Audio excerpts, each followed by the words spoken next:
sorry if I'm just a little out of it. It's like 3 or 4 a.m. and I just got this video idea, so you know, I thought I'd do it. So Godzilla is summer camp. Yeah, this might be the dumbest idea ever, but you know, I'm gonna go with it. I guess I'll do it. And it's about, I saw Shin Godzilla during G-Fest, and my friend found it really enjoyable, but he didn't think it was a good movie.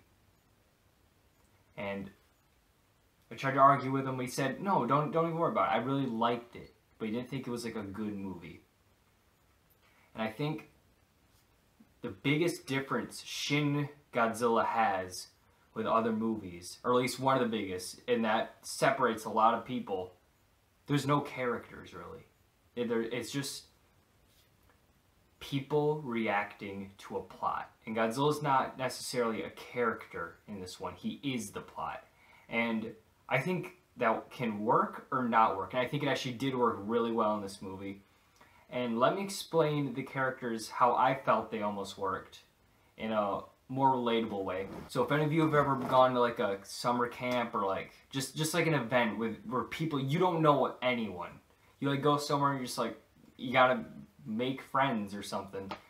You just kind of do what you gotta do. And you like, you know, you might not even talk to someone too much, maybe a few things, you slowly like, you like build that bond with them, if you know what I'm saying. Like you connect with people and like, you like to see them every time you show up to this place, you know. I feel like Shin Godzilla almost builds off that. Like, you don't get to know these people, all you know their backstory, all you know is you're pretty much experiencing this giant monster and all that. You know, you're watching it with them, and then you're like, oh, this guy, you know, you see him a bunch, then he's more and more, and you're like, yeah, I know this guy. He's the one that called it out in the beginning. Or the Prime Minister, you're like, all right. You know, like, you get to know them, if that makes sense. You follow with them, and you just like, you recognize them, you're like, oh yeah, that guy, I remember him. You might not even get names or like exactly what they do, but their presence is what matters. Just like Godzilla's. Because without Godzilla, we got nothing here. Just like without summer camp, you don't make these connections with people. I mean, I guess I'm going to use summer camp as my analogy. Shin Godzilla, but just kind of, yeah, I guess that's, I mean, that's all I really got for the video. That's kind of it. You kind of just connect with the characters. And, well, here. And then, when you watch a more normal movie, they got, like, you get to learn about the character, the backstory, all this stuff about them. And then Shin Godzilla is just little hints. It's just little things. Like, you can see a guy's got a picture of his family on his phone or something. It doesn't follow the whole, you know this guy, and you see characters go through arcs. Which is another reason I think the movie works so well. In real life, people don't always have these amazing things. Some of us just work and nothing really happens. It's just we do stuff and there's no, woo, whoa, I'm gonna, it's just, some people just have to do things and they just react and they just go along with the flow and that's it. And just like the characters in Shin Godzilla, their arc, if any, is just, here's the situation, here's how we deal with it, or I'm dead. Yeah, that's it.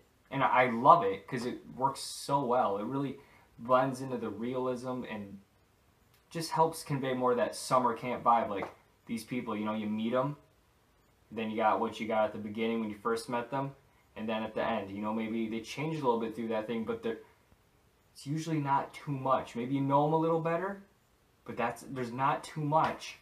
And I really think Shin Godzilla builds well on that. And then, you know, the cinematography and all that's great. Soundtrack's great. It's not, I mean, there's not much more I can talk about. In normal movies, they try to go, and that's not bad. But I have to emphasize, that is not bad. There's a reason most movies do that, because it works, and it works very well. Like, Jaws, you get to know the character. Chief Brody, you know him, you know what he does. You get his back, not all of his backstory, but you get enough, and you know the character. It's not like you just met him. No, it's like, you know this guy. The movie introduces you, shows you what his job's like, all this stuff, and it really works. I think one of the reasons Shin Godzilla is one of the, not the, it might be the best. It might be. There's a lot of things we have to take in consideration, but one of the reasons it's loved so much and hated by so much is just how different it is. In this, I talked about how different like the character is, like how you relate to them. But then there's also the whole aspect of how different Godzilla is with his different forms and stuff. This movie was trying to be different. And did it need to? Not, it didn't have to, but it was different. I think it was different in a good way. Because they could have messed it up. They could have had Godzilla be a 98 disaster again. They could have gone with characters that we knew but didn't care about. And I'd rather have... I'm actually very happy with what we got with Shin Godzilla. A great metaphor about what happened to real people, told in a way that we can relate it as if the characters are just real people. So that's all I got for this video. It's, what, 4 a.m. or something? I decided to make this, so if you want more of this stuff, guys, let me know, and I'd love to do more of this. I love this stuff, so yeah.